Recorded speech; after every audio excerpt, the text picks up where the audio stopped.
पूर्णिमा का व्रत करने का कारण क्या है बताइए? आप इतने सालों से कर रही हो, कई माताएं कर रही होंगी पूर्णिमा का व्रत। एक समय फलाहार करती हैं, एक समय भोजन करती हैं।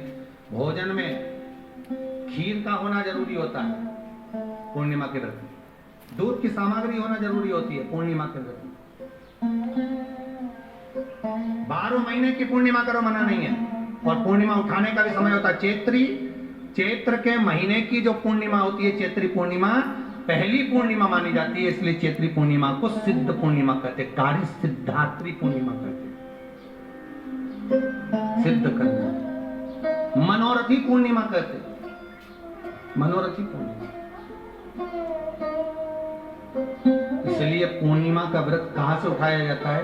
चैत्र के महीने की पूर्णिमा से पूर्णिमा का व्रत उठाया जाता है कि मैं महीने की पूर्णिमा करूंगी तो चैत्र पूर्णिमा से उसको उठा लिया जाता है।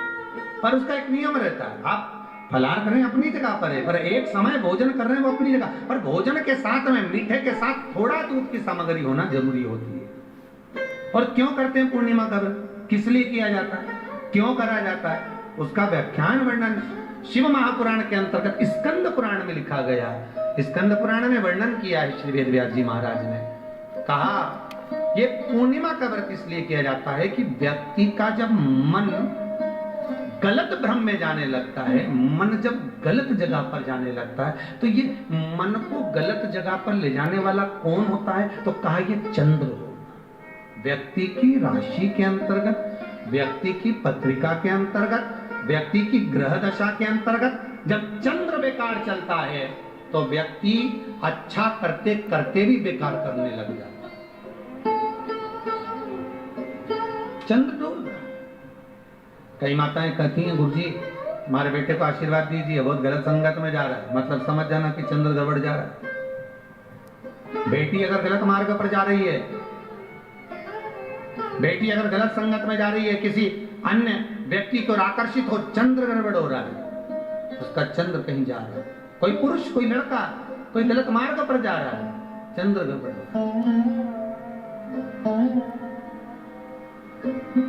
घर में जो क्लेश उत्पन्न होता है, घर में जो विवाद उत्पन्न होता है, उस विवाद को रोकने के लिए केवल चंद्र की ही, इसलिए तो पूर्णिमा घर की नारियां हमारे हिंदू धर्म में यहाँ तक स्कंद पुराण में कह दिया कि प्रत्येक पूर्ण आप लोग कभी आप लोगों ने सत्यनारायण जी की कथा करवाई या वैश कथा को करा था या बढ़िया कथा करा, सुनी कि नहीं सुनी ये बात?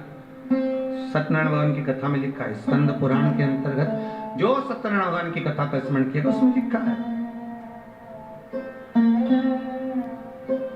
प्रत्येक संक्रांति पूर्णिमा को सत्यनारायण की कथा करवाने लगा और ये योनि को प्राप्त हुआ, इस योनि से छूटा, इस योनि में गया। लिखा है, सब कुछ लिखा।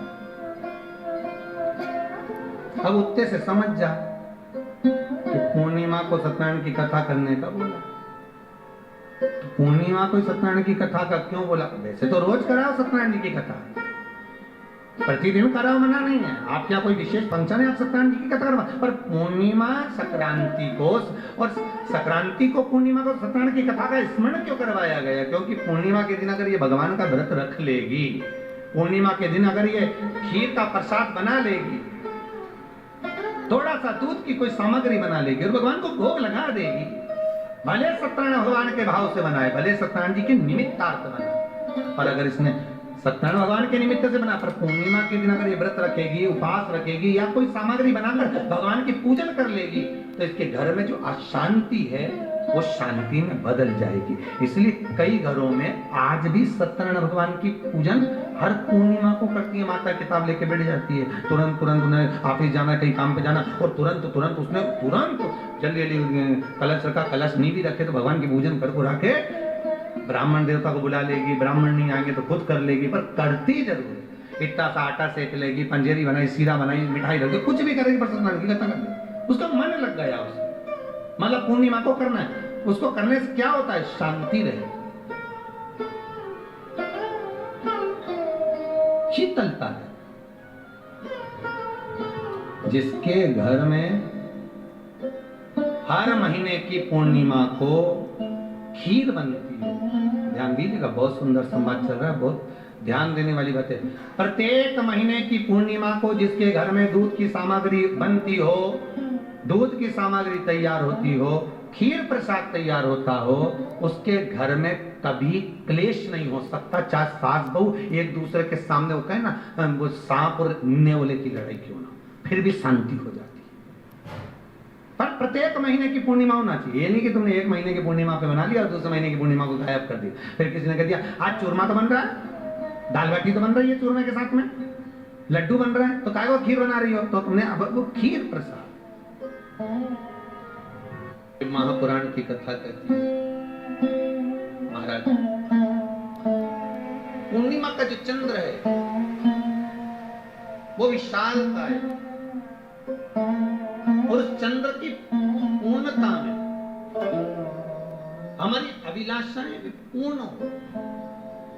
आप आस्था चैनल के माध्यम से जितने लोग कथा सुन रहे हैं, फेसबुक यूट्यूब पर जितने कथा सुन रहे हैं, और कुबेरेश्वर धाम में जितने कथा सुन रहे हैं, आप में से कितने लोग हैं जो पूर्णिमा का व्रत करते हैं?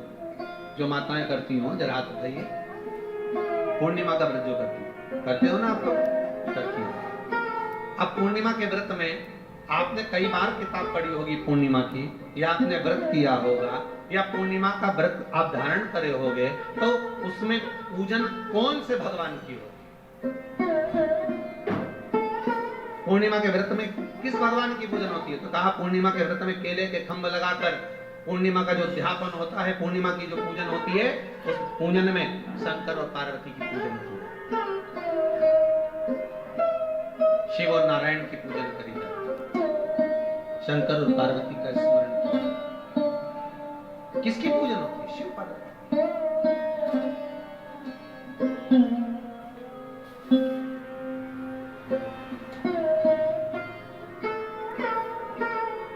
क्यों शंकर और पार्वती का पूजन क्यों करा जाता है पूर्णिमा के व्रत में? क्योंकि शिव और माता पार्वती ही केवल एक ऐसे हैं जिन्होंने अपूर्ण लक्ष्मी को भी पूर्ण बना दिया। किसको पूर्ण बनाया? लक्ष्मी। शरद पूर्णिमा के दिन अगर आप शंकर भगवान को एक लोटा पानी अगर शिव को समर्पित कर रहे हो, श्वेत पुष्प को रखकर शंकर जी के ऊपर सफेद फूल को चढ़ाकर अगर एक लोटा जल भी, एक पात्र जल भी शंकर को समर्पित कर रहे हो, तो ये लक्ष्मी के लिए ही तो कर रहे हो। और कौन सी लक्ष्मी? पूर्ण लक्ष्मी। पूर्ण लक्ष्मी। आपको पहले भी कथा में कहा, एक बार भगवान विष्णु के सामने लक्ष्मी मैया ने बहुत तेज स्वर में कह दिया था, नारायण, दुनिया के लोग आपका नाम जपते हैं, दुनिया के लोग नारायण नारायण कहते हैं, दुनिया के लोग आपका भजन करते हैं, पर सत्य मायने में कहूं ना तो मेरे बिना दुनिया के लोगों की नहीं चल सकती, मेरे बिना दुनिया नहीं चल सकती, संसार मेरे बिना नहीं चल सकता। भगवान विष्णु ने कहा ये तो गलत है लक्ष्मी आपका कहना। एक दिन लक्ष्मी को अहंकार आ गया, अहंकार के संबोधन जब माता लक्ष्मी करने लगी तो भगवान उसी समय पर भगवान विष्णु को क्रोध आ गया, और भगवान विष्णु ने कह दिया लक्ष्मी तू इतनी बड़ी बड़ी बात कहती है कि तेरे बिना नहीं रह सकती संसार। मैं तुझे कहता हूं लक्ष्मी तू अपूर्ण है, तू अपूर्ण है, तू पूर्ण कब हो गई?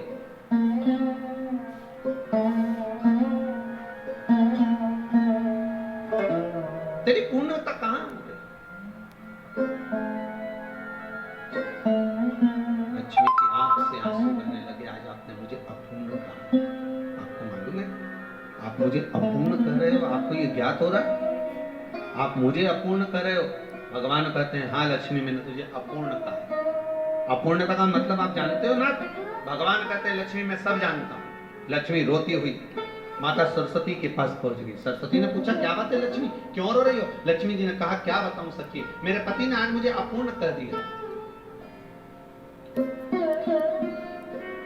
तो क्यों रो रही है तू? अपूर्ण अगर कह दिया, पति ने तो कहा है ना, तो क्यों रोना? चल मेरे साथ। और सरस्वती मैया माता लक्ष्मी को लेकर सीधे पहुंच गई माता पार्वती की नजर पहुंची।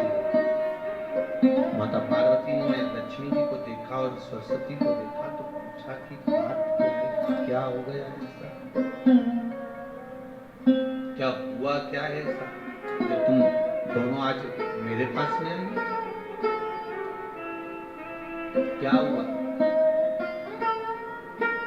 पार्वती जी कुछ बोलती, शिव जी का ध्यान माता सरस्वती की ओर और लक्ष्मी की ओर गया और भगवान शंकर जान गए कि आज भगवान नारायण ने लक्ष्मी जी को अपूर्ण कहा है। अब देखें माता पार्वती क्या कर सकती है, इसको पूर्ण बनाने के लिए करेगी क्या? क्या हुआ? माता सरस्वती जी बोली लक्ष्मी को अपूर्ण कर दिया। अपूर्ण कर दिया? हाँ, तो क्या सोचना उसके लिए? इसको मैं अभी पूर्ण बना देती हूँ। माता जगत जननी पार्वती ने गोदी में विराजमान गणेश जी को उठाया और उठाकर लक्ष्मी जी की गोद में दे दिया। ले लक्ष्मी, आज से तो पूर्ण हो गई। लक्ष्मी, आज से तो पूर्ण। गोदी में जब तक संतान नहीं है तो नारी को लोग अपूर्ण समझते हैं।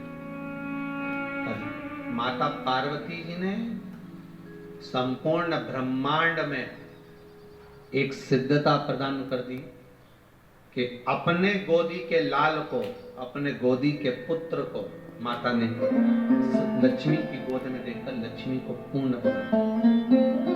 कौन सा? यही शरद पूर्णिमा का दिन। कौन सा दिन?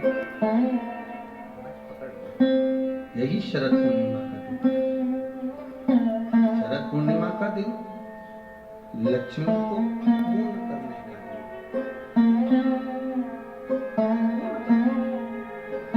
केवल अमृत ही नहीं बरसता, शरद पूर्णिमा के दिन लक्ष्मी भी बरसती। लक्ष्मी पूर्णिमा के कितने व्रत होते हैं? बोलते जाओ, जरा जल्दी बोलो। पूर्णिमा के नारियों को, स्त्रियों को अखंड सौभाग्य के लिए, जो नारी वैधव्य नहीं होना चाहती है उस नारी को पूर्णिमा के कितने व्रत करना चाहिए? जिस नारी के यहाँ संतान नहीं हो, भगवान कृष्ण ने माता यशोदा को द्वापर में भी बताया है कि पूर्णिमा के 32 व्रत होते हैं। कितने व्रत होते हैं? 32।